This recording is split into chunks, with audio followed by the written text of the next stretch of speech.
Hello, my name is Michael O'Keefe, aka The Movie Wizard. If you enjoy this interview and want to hear more top-notch film industry conversations, please press the thumbs up, subscribe to this channel, and hit the bell to stay in the know.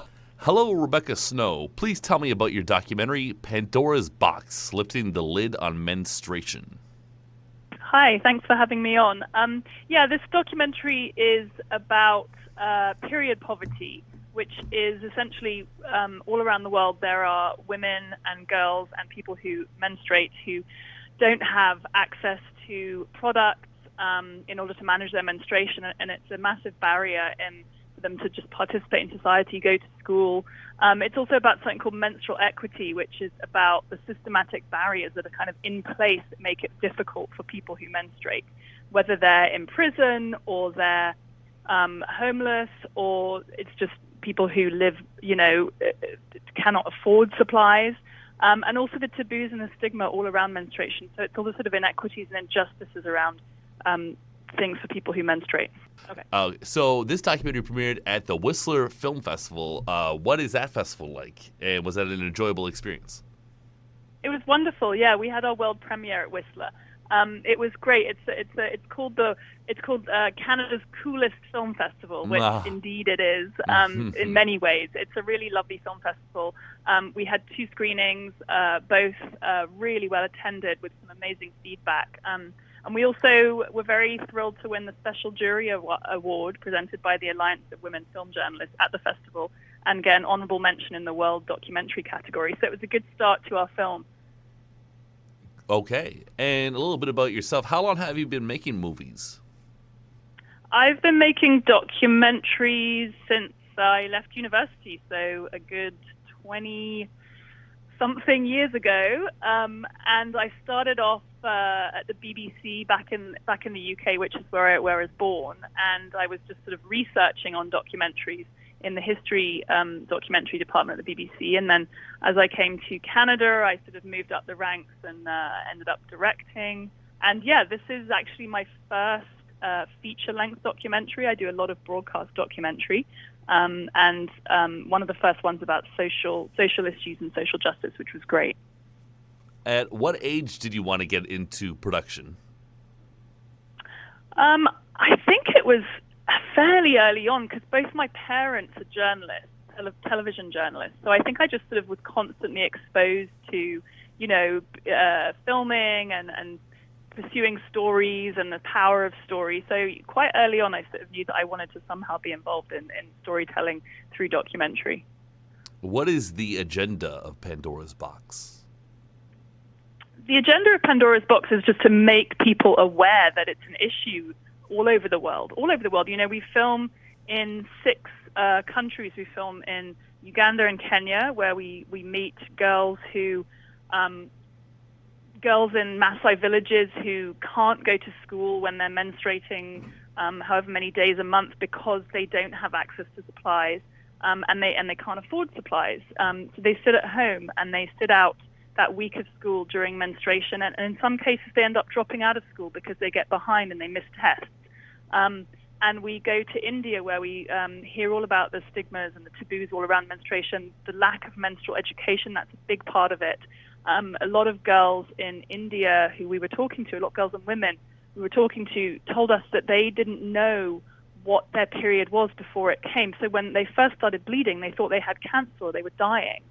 And then we went to the UK and we talked to people in London who, 1 in 10 girls in the UK have to leave school at a certain point because they've got their period and they don't have the supplies. There's an issue of period poverty there too. And we filmed in the States, where, of course this is all happening as well. But what we filmed in the States was a couple of things. We filmed with some women who were formerly incarcerated, and they told us incredibly shocking stories about what it's like, the realities of menstruation in prison, and particularly in state prisons. And the lack of supplies and the sort of abuses around human rights abuses, quite frankly, around not being able to menstruate with dignity in prison. And we also spoke to a lot of people who are trying to change legislation all over the world, but particularly in the US, around the fact that menstrual supplies are still taxed in a lot of states, even though things like Viagra and Head and Shoulders shampoo are not, which is outrageous, and that and trying to get free supplies in schools and prisons and all that stuff so that we can just have more of an equitable situation around life for people who menstruate. How can people get involved in this cause from a public policy point of view? I mean, there's lots of ways. There's just putting pressure on, keep continuing to put pressure on your local representatives to get free products in schools. I know in BC they just passed legislation that they're going to have free products in public schools in BC, which is an amazing thing, and hopefully that's Ontario hopefully will soon follow, and the other provinces too. And then giving donations to your local food banks. That is, we think about giving food, but we don't always think about giving menstrual supplies. And if you can't afford food, you can't afford menstrual supplies. So that's something that just means that women who can't afford these things can just, continue to function in society and menstruate with dignity. And the other thing is we have a website, pandorasboxfilm.com, and there you can link to the person, the exec producer who funded this film was Diva International, the company that make menstrual cups, and they have a lot of sort of charitable ways to donate and to get involved with this whole cause. How can male politicians make better decisions that affect women? I think just by being aware of these issues. I think there's a really interesting part in our film where we play some news footage of a woman who was interviewing Barack Obama when he was president, and she's saying, why are these things still taxed across the U.S. in all these states? And he says, well, I think it's probably because it was men who were making the laws back then, and that's it. I think it was just that men didn't think about these things, and now that there's a lot of push with women's issues and Me Too and all these things, I think, all this stuff coming to the forefront that, all these things that we haven't talked about for so long and that were never talked about are coming out. And I think, I think the men are hearing it and men are listening. And there's also a lot more women in power now, which is great. And so I think we're going to start seeing it all evening out. Tell me about the pickles in India. Yeah, so I mentioned the taboos and stigma around periods in India, and there are some really crazy really sort of deep-seated beliefs around menstruation.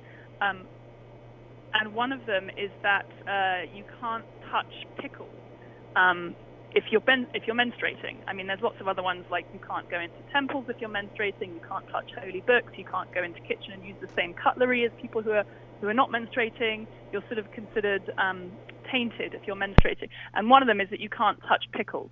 So that's we had a bit of fun with that, because actually they're doing a campaign in India around this "Don't touch the pickle," and they're having a girl running through the street touching pickles and shouting that she can touch the pickle, just to try and break down the barriers and the stigma around menstruation there. That's fun. Do you have another fun story about making this documentary? I mean, we met some incredible people. In terms of fun stories, I mean, one of the people that I most enjoyed hearing from in this film, I mean, we enjoyed hearing from lots of people, but one of the people that I think it's really important that we heard from was a transgender man in London, England, who is a big activist, and he's the first guy in the UK, at least, to really talk about menstruating as a transgender man, which I think is a really interesting perspective that probably a lot of people haven't really considered. And so with this whole issue of trying to sort of make it, even the playing field and say, let's talk about periods, let's hear about it from all these different perspectives. To hear it from a transgender man, I think, was really important. Okay, so Rebecca Stowe, thank you very much for your time today. It's a really interesting documentary. And what do you have planned for? Before I let you go, what do you have planned for the year 2020? 2020, well, for the film, we're hoping to play lots more festivals, and we are hoping to get it out to as many people to see the film as possible. But for now, they can follow on social, Pandora's Box the Film, on Instagram, Twitter, Facebook, and there's a website as well. Okay, well, thank you very much for your time. Thank you so much.